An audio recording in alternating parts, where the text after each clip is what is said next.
नमस्कार दोस्तों, पार्ट 63 लक्ष्मीकांत की वीडियो में आपका स्वागत है। क्या क्या चीजें यहाँ पे देखने वाले हैं। Protection of the states interest, borrowing by the centre and the states, inter governmental tax immunities, effects of emergencies, tension areas in centre state relation. कोशिश करेंगे आज इन सारी चीजों को हम लोग कंप्लीट कर दें। आगे बढ़ने से पहले वही बात, इंडियन पॉलिटी की किताब अब तक अगर आपने ना खरीदी हो तो खरीद लीजिए, मेरे साथ बैठ के पढ़िए। वीडियो पे लाइक का बटन जरूर दबा दें। आगे आप बात करते हैं सबसे पहले प्रोटेक्शन ऑफ स्टेट्स इंटरेस्ट की। यहाँ पे अगर फाइनेंशियल मैटर्स में स्टेट के इंटरेस्ट को बचाना है तो हमारे संविधान ने क्या क्या प्रोविजंस किए हैं, इसके बारे में जब बात की जाती है तो कुछ पॉइंट्स बताए गए हैं। मतलब कि स्टेट के फाइनेंशियल इंटरेस्ट को बताने के लिए, और आई होप आपने लक्ष्मीकांत की किताब अपने सामने रख रखी है जब मैं आपके साथ ये चीजें डिस्कस कर रहा हूँ। कुछ स्पेशल तरीके के बिल्स होते हैं जिनको आप कह सकते हो पैसे से रिलेटेड हैं। अगर ये फाइनेंशियल बिल्स यानी पैसे से रिलेटेड बिल्स अगर पार्लियामेंट में इंट्रोड्यूस होने हैं तो स्टेट्स के इंटरेस्ट को बचाने के लिए प्रेसिडेंट के प्रायर रिकमेंडेशन की जरूरत है।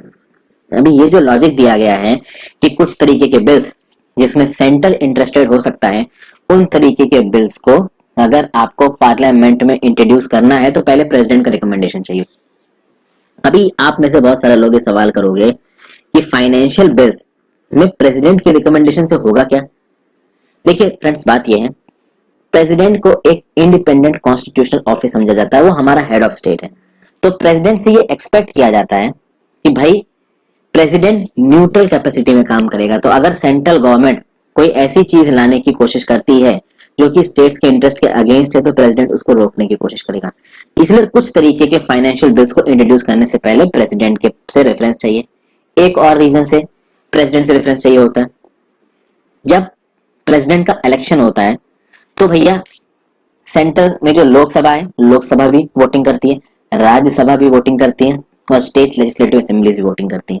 तो प्रेसिडेंट के चुनाव में एक बहुत बड़े आप कह सकते हो कि वोटर बेस का इस्तेमाल होता है। तो मतलब स्टेट की लेजिस्लेटिव असेंबली भी वोट कर रही है, आपकी राज्यसभा भी वोट कर रही है और सेंटर की लोकसभा भी कर रही है। तो लोकसभा को साइड हटा दो तो राज्यसभा में स्टेट्स के रिप्रेजेंटेटिव होते हैं, स्टेट लेजिस्लेटिव असेंबली खुद भी वोट डाल रही है। तो कुल मिलाकर कहीं ना कहीं प्रेसिडेंट को आप मान सकते हो कि अगर ऐसा कोई डिस्क्रिशनरी बिल जो कि स्टेट के हक के अगेंस्ट आता है उसको रोकने में प्रेसिडेंट रोल जरूर प्ले करेगा।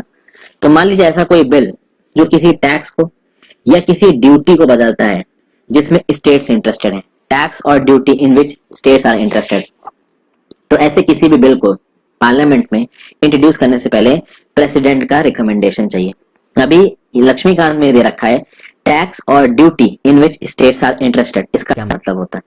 टैक्स और duties in which states are independent मतलब ये है। अच्छा, यहाँ एक और शब्द आ रहा है, जब आप पढ़ोगे तो नेट प्रोसीड्स। नेट प्रोसीड्स का मतलब मैं आपको पहले बता देता हूँ। नेट प्रोसीड्स मतलब कि मान लीजिए आपने टैक्स कलेक्ट किया, अभी टैक्स कलेक्शन में कुछ खर्चा आएगा। खर्चे में क्या क्या आएगा कि भाई आपने डिजिटल सिस्टम्स लगा रखे हैं तो उन डिजिटल सिस्टम्स को मेंटेन करना, उनके सॉफ्टवेयर चार्जेस, आपने इनकम टैक्स इंस्पेक्टर्स और एक पूरे आप कह सकते हो असिस्टेंट कमिश्नर, मतलब पूरा का पूरा आपने रिक्रूटमेंट कर रखा है उस सेंट्रल मशीनरी को चलाने के लिए जो स्टेट्स को कलेक्ट कर रही है। तो भाई टैक्स से जितना पैसा आया और उसको कलेक्ट करने में जितना पैसा लगा, उसको अगर आप माइनस कर दो तो जितना पैसा आया और उसको कलेक्ट करने में जितना पैसा लगा, इसके बीच के फर्क को आप बोलोगे नेट प्रोसीड्स, मतलब नेट पैसा जो पहुंच रहा है सरकार के पास टैक्स की तरफ। ओके, तो मान लीजिए किसी टैक्स या ड्यूटी से नेट प्रोसीड आता है और इस नेट प्रोसीड में कोई हिस्सा अगर स्टेट गवर्नमेंट को अलॉट होना है तो वो इस डेफिनेशन में आएगा। किस डेफिनेशन में? टैक्स और duty in which states are interested. ये पॉइंट यही बता रहा हूं मैं अभी लक्ष्मीकांत का। तो ऐसी कोई नेट प्रोसीड जहां से पैसा स्टेट गवर्नमेंट के पास जाना है तो वो आएगा टैक्स और duties in which states are interested. या फिर ऐसी कोई टैक्स और ड्यूटी जो कि कंसोलिडेटेड फंड ऑफ इंडिया से निकल रही है बट या तो पूरी पूरी या कुछ पार्ट में स्टेट्स के पास जा रही है, यानी कंसोलिडेटेड फंड ऑफ इंडिया से निकल के कुछ पैसा स्टेट के पास जा रहा है तो वो टैक्स और duty in which states are interested में आएगा। और ऐसी कोई नेट स्प्लिट्स, नेट प्रोसीड जो किसी भी तरीके से स्टेट के पास जाना है तो वो किस में आ जाएगा? वो आ जाएगा टैक्स और duty in which states are interested. पहले पॉइंट में ये चीज जरूरी हो जाती है। दूसरे पॉइंट में, अगर एग्रीकल्चरल इनकम से रिलेटेड कोई भी नियम कानून इनकम टैक्स लॉ में बदला जा रहा है। देखिए हमारे देश में एग्रीकल्चर से आने वाली इनकम के ऊपर टैक्स लगाने का अधिकार केवल राज्य की सरकारों को है, केंद्र की सरकार को नहीं है। तो अगर केंद्र की सरकार कल की डेट में कोई भी ऐसा नियम कानून पार्लियामेंट में इंट्रोड्यूस करती है जिससे एग्रीकल्चर के ऊपर लगाने वाले इनकम टैक्स में कुछ भी चेंज आएंगे तो उसको इंट्रोड्यूस करने से पहले प्रेसिडेंट का प्रायर रिकमेंडेशन चाहिए। तो यहाँ पे क्या बात हो गई, एग्रीकल्चरल इनकम की बात हो गई। अगले पॉइंट पे चलते हैं। फिर देखिए दोस्तों हमारा संविधान का डॉक्यूमेंट है, उस संविधान के डॉक्यूमेंट में उन प्रिंसिपल्स के बारे में लिखा है जिन प्रिंसिपल्स के आधार पर पैसे को सेंटर और स्टेट के बीच में बांटना है। अभी इन प्रिंसिपल्स में साफ साफ लिखा है कि सेंटर के ऊपर एक कॉन्स्टिट्यूशनल रिस्पॉन्सिबिलिटी है कि वो स्टेट गवर्नमेंट्स को इतना इनफ पैसा दे कि स्टेट गवर्नमेंट सही से काम कर सके। ऐसे किसी भी प्रिंसिपल में अगर बदलाव करने के लिए कोई भी नियम कानून पार्लियामेंट में आता है तो वो प्रेसिडेंट के प्रायर रिकमेंडेशन से आएगा। और अगर कोई सरचार्ज लगाया जा रहा है, अगर कोई स्पेसिफाइड टैक्स लगाया जा रहा है, ओके, मतलब किसी स्पेसिफाइड या ड्यूटी पे अगर सरचार्ज लगाया जा रहा है तो उसको लगाने वाला बिल भी जो है वो आपका प्रेसिडेंट के प्रायर रिकमेंडेशन से आएगा। एक बात याद रखिएगा दोस्तों कि ये जो सरचार्ज होता है ना, या फिर आप कह लीजिए ये जो सेस होता है, this is tax on tax, यानी जो टैक्स कलेक्शन हुआ उस टैक्स कलेक्शन पे अगर कुछ टैक्स चाहिए तो उसको सरचार्ज या सेस बोल सकते हो आप। तो इससे रिलेटेड कोई नियम कानून अगर लेके आना है तो पार्लियामेंट में लाने से पहले भैया prior recommendation of president is required. ठीक है, आगे चलते हैं। Borrowing by the centre and the states. भाई बोरोइंग को लेके क्या है, सबसे पहले बात करते हैं borrowing power of the centre की। जब सेंटर की बोरोइंग पावर आई तो देखिए सेंटर हमारे डोमेस्टिक मार्केट से भी पैसा उठा सकता है। अब आप बोलोगे सेंटर डोमेस्टिक मार्केट से पैसा कैसे उठाता है, भैया treasury bills, government securities. Treasury bill तो गवर्नमेंट सिक्योरिटीज कम टाइम वाली, एक साल से कम वाली, और एक साल से ज्यादा वाली क्या हो जाती है, लॉन्ग टर्म गवर्नमेंट सिक्योरिटीज। अब इस तरीके की बहुत सारी गवर्नमेंट सिक्योरिटीज जो केंद्र सरकार होती है वो मार्केट में लॉन्च करती है, उसको बैंकें खरीदती हैं, आरबीआई खरीदती है, पब्लिक सेक्टर एंटरप्राइजेस खरीदते हैं, बड़े बड़े कॉर्पोरेट्स खरीदते हैं। तो इससे सेंट्रल गवर्नमेंट हमारे डोमेस्टिक मार्केट से पैसा उठा सकती है, सेंटर बाहर से भी पैसा उठाती है। तो भैया एशियन इंफ्रास्ट्रक्चर इन्वेस्टमेंट बैंक से पैसा उठाया सेंटर ने, वर्ल्ड बैंक से पैसा उठाया, इंटरनेशनल मॉनेटरी फंड से पैसा उठाया। ऐसे बहुत से ऑर्गेनाइजेशंस होते हैं जहां से सेंट्रल गवर्नमेंट डायरेक्ट पैसा उठा सकता है। और जब सेंट्रल गवर्नमेंट पैसा उठाता है तो कुछ कोलैटरल होता है। जब भी कहीं उधार होता है, लोन होता है दोस्तों, तो वहां पे कोलैटरल रखा जाता है, यानी कुछ चीजें गिरवी रखा जाता है। तो जब भी सेंटर पैसा उठाता है बाहर से कहीं से तो गिरवी क्या होता है, गिरवी होता है कंसोलिडेटेड फंड ऑफ इंडिया।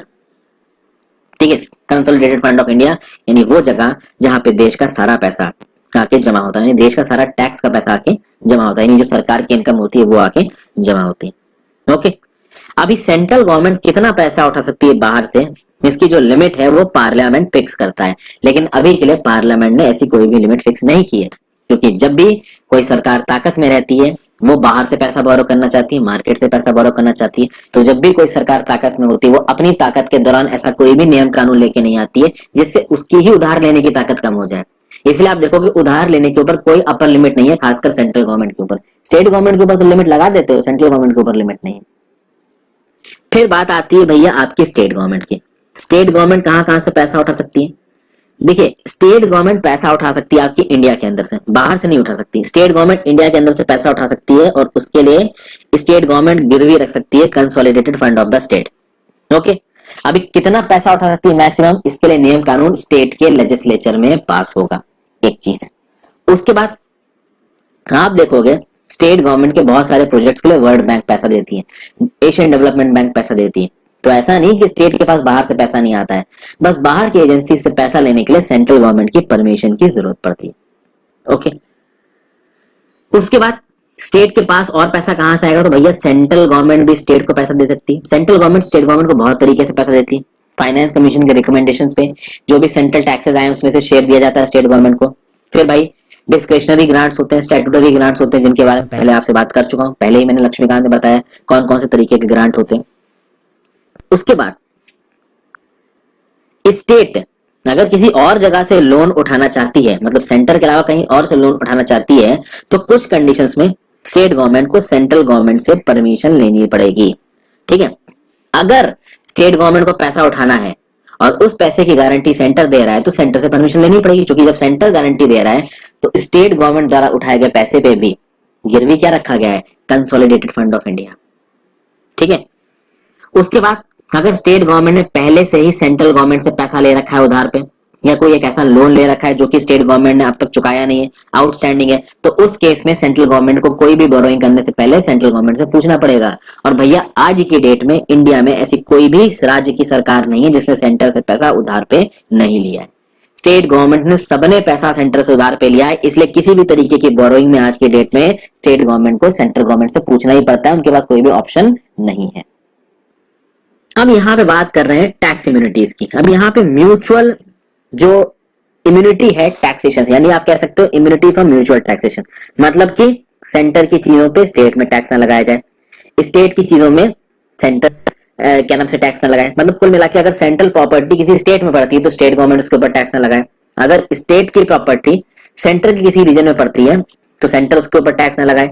अभी बात करो तो आप सेंटर का तो पूरा का पूरे देश में चलती है, तो क्या स्टेट्स के ऊपर सेंटर टैक्स लगा सकता है? ऐसी बहुत सी चीजें मैं आपको यहाँ पे समझाता हूँ। देखिए, सेंटर की कोई भी प्रॉपर्टी हो उसके ऊपर स्टेट की अथॉरिटी टैक्स नहीं लगा सकती। अब वो स्टेट की कोई सी भी अथॉरिटी हो, चाहे म्युनिसिपैलिटी हो, चाहे पंचायत हो, चाहे डिस्ट्रिक्ट बोर्ड हो, चाहे कोई भी हो, property of the centre can not be tax by the state. अब आप बोलोगे इसका एग्जाम्पल क्या है? मैं बेस्ट एग्जाम्पल देता हूँ। कैंटोनमेंट एरिया सुने होंगे दोस्तों आपने। अब ये जो कैंटोनमेंट एरियाज होते हैं जहां पे आर्मी पर्सन्स को स्टेशन किया जाता है, मिलिट्री हॉस्पिटल्स होते हैं, ठीक है, बहुत सारी मिलिट्री मेसेज होती हैं, वहां पे आर्मी के जो लोग हैं वो रहते हैं, ओके, कभी कभी वहां पे जो सोल्जर्स हैं उनको भी कुछ हद तक स्टेशन किया जाता है। अब आप देखो, मान लीजिए कहीं पे कैंटोनमेंट बड़ी है, मान लीजिए लखनऊ में। अभी लखनऊ में जिस जगह पे कैंटोनमेंट बनी है हो सकता है वो पहले पूरा का पूरा लैंड स्टेट गवर्नमेंट का हो। अभी स्टेट गवर्नमेंट के लैंड के ऊपर आपने इतनी बड़ी मिलिट्री कैंटोनमेंट बना दी। अब ये जो मिलिट्री कैंटोनमेंट है इसके ऊपर जोर किसका चलता है? सेंटर का। तो कल की डेट में स्टेट गवर्नमेंट खड़े होकर बोल सकती है कि भाई हमारी जमीन के ऊपर आपने कैंटोनमेंट बना रखी है, इस जमीन पे हमको टैक्स दो। अगर यहाँ पे कैंटोनमेंट नहीं होती तो इस जमीन का हम कहीं और प्रयोग करते, उसके ऊपर हमको पैसा मिलता, टैक्स मिलता। आपके इस कैंटोनमेंट के चलते हमको टैक्स नहीं मिल रहा है, तो आपने अगर हमारी जमीन को इस्तेमाल किया है, टैक्स दीजिए। नहीं हो सकता। ओके, मतलब कुल मिला के स्टेट गवर्नमेंट और स्टेट की जो बाकी अथॉरिटीज है, पंचायत, म्युनिसिपैलिटी, डिस्ट्रिक्ट बोर्ड, ये सेंटर की किसी भी प्रॉपर्टी के ऊपर टैक्स नहीं लगा सकते, पहली चीज। ओके, अभी प्रॉपर्टी में क्या आता है दोस्तों? प्रॉपर्टी में आपकी टेंजिबल प्रॉपर्टी ले लीजिए, इनटेंजिबल प्रॉपर्टी ले लीजिए, मूवेबल प्रॉपर्टी ले लीजिए, इमूवेबल प्रॉपर्टी ले लीजिए। फॉर एग्जाम्पल, अगर सेंट्रल गवर्नमेंट की कोई बिल्डिंग है, ठीक है, तो अभी उस सेंट्रल गवर्नमेंट की बिल्डिंग के ऊपर टैक्स लगाने की ताकत स्टेट गवर्नमेंट के पास नहीं है। For example, income tax department. अभी इनकम टैक्स डिपार्टमेंट का एक पूरा का पूरा ऑफिस है, मान लीजिए स्टेट गवर्नमेंट में कहीं पे, मान लीजिए लखनऊ में इनकम टैक्स का एक बहुत बड़ा ऑफिस है, तो अभी उस इनकम टैक्स की जो बिल्डिंग है, जो भी लैंड है, उसके ऊपर टैक्स लगाने की ताकत नहीं है आपका स्टेट गवर्नमेंट के पास। अब मूवेबल और इमूवेबल दोनों तरीके की प्रॉपर्टीज होती हैं। अभी वो जो मूवेबल इमूवेबल प्रॉपर्टी है वो लैंड, वो जमीन। मूवेबल प्रॉपर्टी क्या होगी? तो भैया वहां पे गाड़ियां निकल रही हैं, ओके, उनकी गाड़ियां होंगी, कुछ भी एसेट्स होते हैं। एक गवर्नमेंट डिपार्टमेंट को चलाने के लिए बहुत सारे मूवेबल एसेट्स होते हैं, तो उन मूवेबल एसेट्स के ऊपर भी स्टेट गवर्नमेंट टैक्स नहीं लगा सकती। ओके, टेंजिबल और इनटेंजिबल, जो चीज हमको नजर आ रही है वो हो गई टेंजिबल। इनटेंजिबल क्या होता है? तो पेटेंट, ट्रेडमार्क, कॉपीराइट, इन सब चीजों के ऊपर अगर वो सेंट्रल गवर्नमेंट के कंट्रोल के अंदर है तो स्टेट गवर्नमेंट उसके ऊपर टैक्स नहीं लगा सकती। लेकिन दोस्तों यहाँ पे एक चीज है कि अगर पार्लियामेंट एक नियम कानून बना के बोलता है कि नहीं भाई इस पर्टिकुलर चीज में स्टेट गवर्नमेंट टैक्स लगा सकती है, तो बिल्कुल लगा सकती है।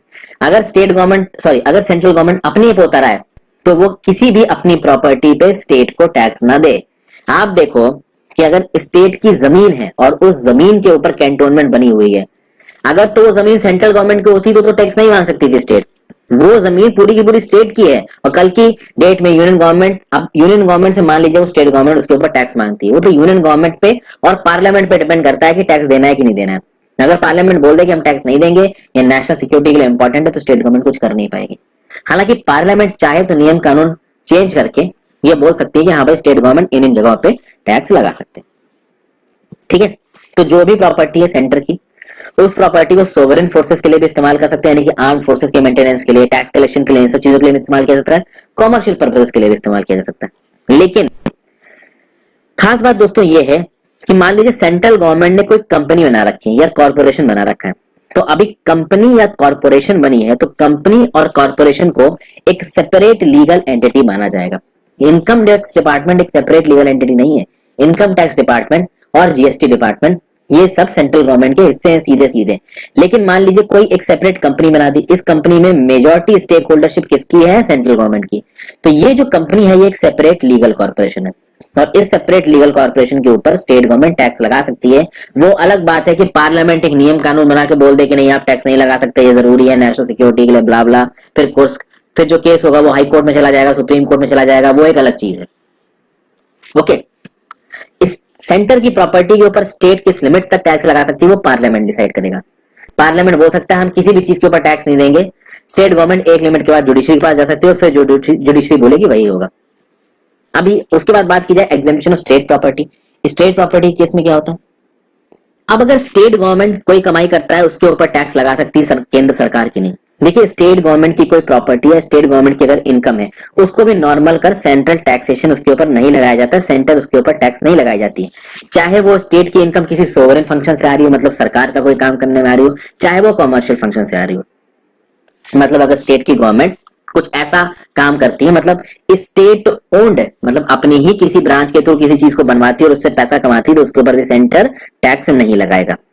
लेकिन sovereign function of the state के ऊपर तो सेंटर टैक्स नहीं लगा सकता। बट मान लीजिए स्टेट कोई कॉमर्शियल ऑपरेशन कर रहा है और उस कॉमर्शियल ऑपरेशन पे वो स्टेट गवर्नमेंट पैसा कमा रही है, तो उस केस में सेंटर टैक्स लगा सकता है। वो अलग बात है कि उसके लिए पार्लियामेंट को एक नियम कानून पास करना पड़ेगा, तभी सेंटर टैक्स लगा लेगा, सेंटर यूनिलैटरली नहीं लगा सकता।